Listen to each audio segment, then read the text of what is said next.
Good afternoon guys, hope you're all well. So today I've been assisting Richard on this 71 plate, so that's late 2021, early 2022.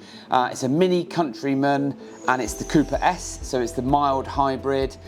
We have fitted front camera and interface. So the vehicle has already got factory fitted rear camera, rear sensors and front sensors, but the gentleman that got in contact with us said that his other half didn't enjoy driving it as much as she should do because of the blind spot at the front of the car, even though we have got the sensors on here, because, you know, each to their own in terms of the comfort value of not wanting to damage your car like this, because then you're going to run into the hundreds for repairs. So what we've done today is I've got my hands dirty and taken the front bumper off. Taking the front bumper off, we then put it onto the trestle. We have expertly mounted the new little mini front camera by taking the number plate holder off itself and mounting it nice and discreetly underneath there. It just now means that when the system goes into the front camera mode, the car can detect anything within about 6 inches of the front bumper. Obviously you would have driven up to that in the first place. It's not as if suddenly you come back and there's someone's going to put a bollard in front of your car, but at least it's there as a nice sort of convenience feature. Whilst the bumper has been off, we've then routed all the cabling down through the engine bay, cable tied it all up, fixed a nice chassis ground connection, and then I've routed the cable down into the passenger footwell where Richard's working to hide the interface that interacts with the 8-inch media system, or the iDrive system that the BMW Mini operates. And then that means that when you put the vehicle into reverse, factory camera appears. When you leave reverse and go into drive, neutral or park, the front camera comes on and displays widescreen for 11 seconds, which is really, really nice, and then disappears. If you want the front camera back on, you can either go into reverse and back into drive, or you can just press and hold the menu button for a few seconds and then the front camera comes on. So this customer is going to be chuffed to bits because now we're giving them super duper front camera solution that gives them full screen as well. So jump inside, we'll show you it working.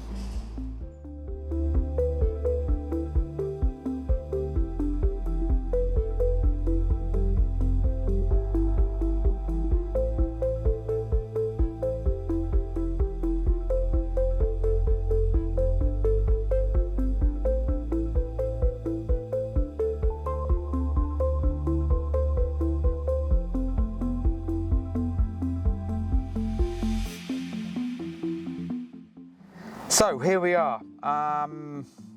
Yeah, the Mini has changed an awful lot. It's quite refined in here, to be honest. Here's the key, but you don't need the key because you've got a stop-start on here. So I can just put the ignition on and everything pops into life. You've got the virtual cockpit now. You've got your fancy lighting and you've got your media system.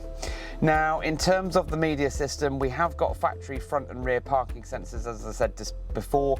This particular Mini is quite tricked out. We've even got the heads-up display feature on here as well.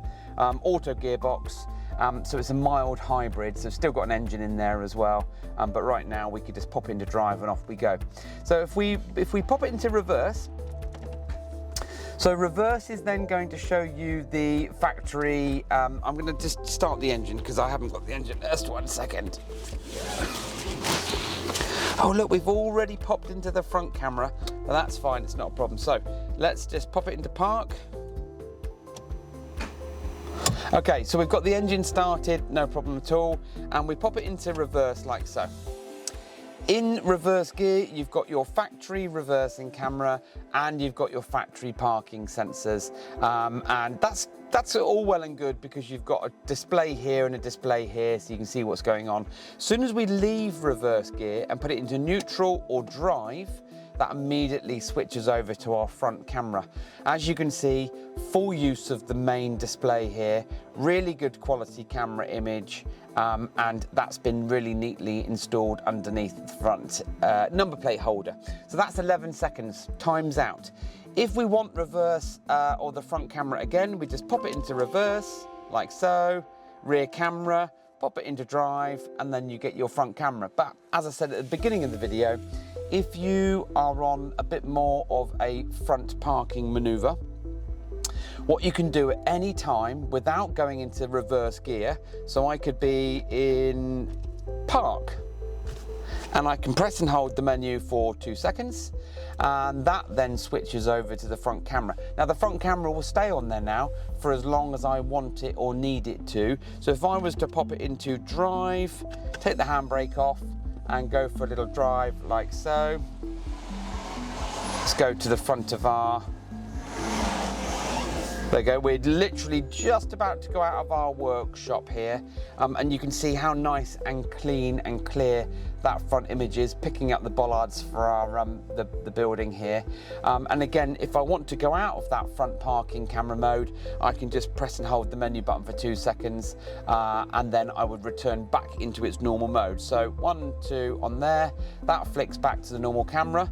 If I go into reverse again, that just shows our workshop. This is the factory reversing camera and the parking sensors. Back into drive, and there's our camera. So if you've got a Mini, any kind of Mini, and it's like one of the, well, I say any kind of Mini, not one that's 25 years old, because that's not going to be able to have a reversing camera.